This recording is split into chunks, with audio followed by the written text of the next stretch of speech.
Good afternoon, and I haven't done one of these for a little while, but I want to get back into it now that I've made the move from 133 2nd Street, Altona, and then what did I say, Altona?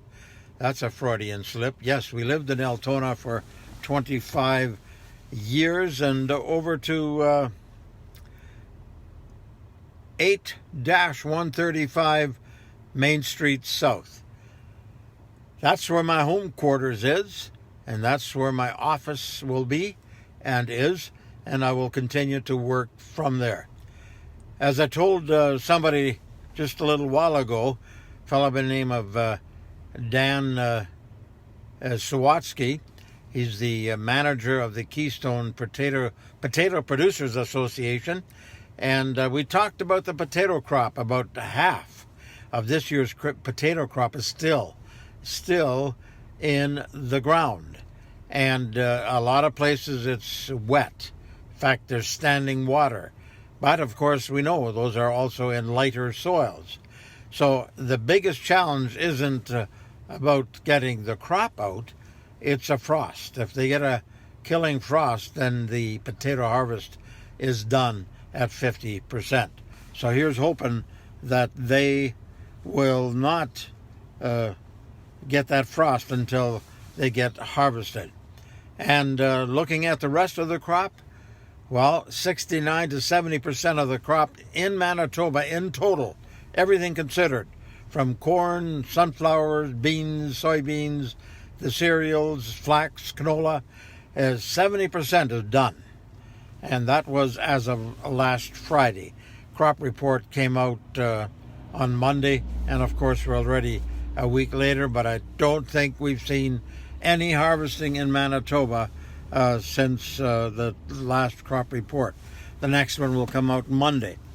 And, and it's interesting how many, my brother Jack farms northeast of Plum Coulee, straight north of Horndean, how they have harvested 100 and some acres of soybeans last week Friday, a window.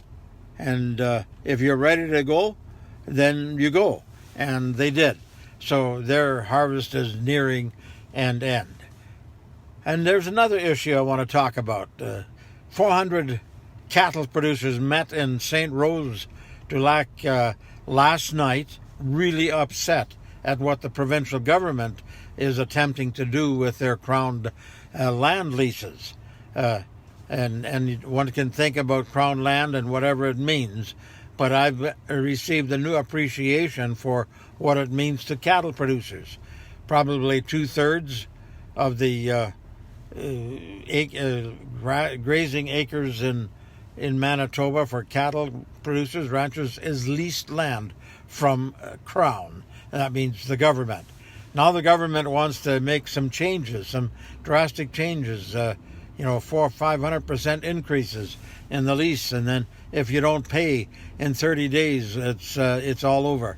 And so a lot of these ranchers, their entire ranch is based on crown land that's been in their family for maybe 50, 60, 70, even as much as 100 years.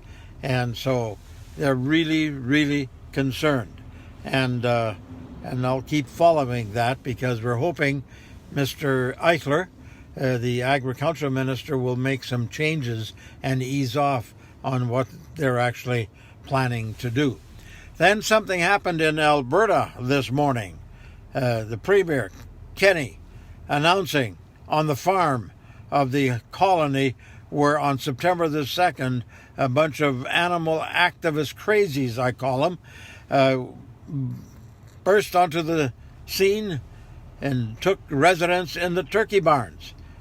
And of course, as a token symbolic gesture, they took along 5 turkeys without asking, and took those turkeys away to what they call a safe haven place.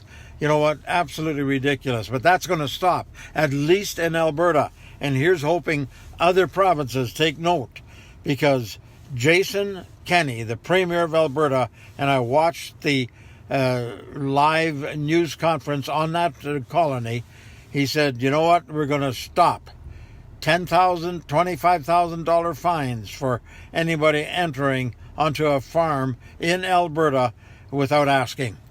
Secondly, fines are going to be more for those who head up those organizations and plan these things. They aren't just done by picking people off the street and saying, oh yeah, today we're going to go there. No, this is orchestrated.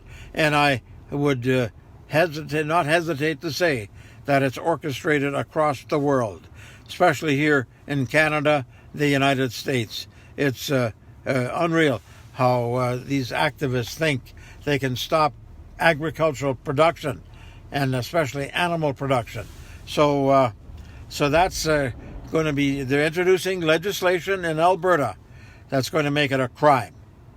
And so that's a good thing, you know.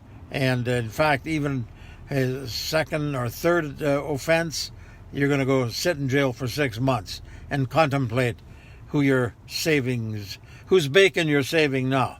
So I just wanted to list those three things. I stopped here in Brunkhill, and so I just looked at some of the crops. There's water.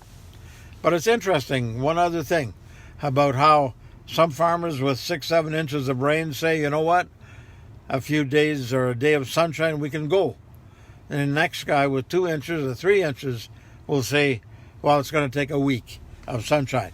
And of course, it has to do with the type of soil, whether it's the heavier or lighter soils. But it also has to do with the water table. In most places, the water table was empty.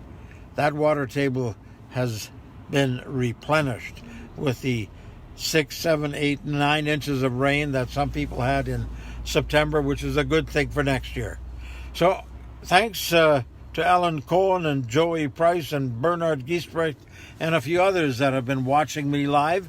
And of course, anyone can see this on Facebook once I post it. So that's Seaman Says from Brunkhill, Manitoba.